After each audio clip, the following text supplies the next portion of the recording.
Lisa is a young girl. She lives with her family. Every morning, Lisa has breakfast. Today, Lisa wants to make breakfast by herself. She goes to the kitchen. She sees bread, eggs, and milk. Lisa thinks, I will make an egg sandwich. She likes egg sandwiches. They are tasty. Lisa takes a pan and turns on the stove. She is careful. The stove is hot. She cracks an egg and cooks it. The egg smells good. Lisa toasts 2 pieces of bread. She puts the egg between the bread. Now some milk, Lisa says.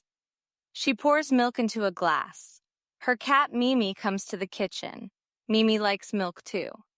Lisa sits at the table. She eats her egg sandwich. It is very good. She drinks her milk. Mimi drinks some milk too. Lisa is happy. She made breakfast herself.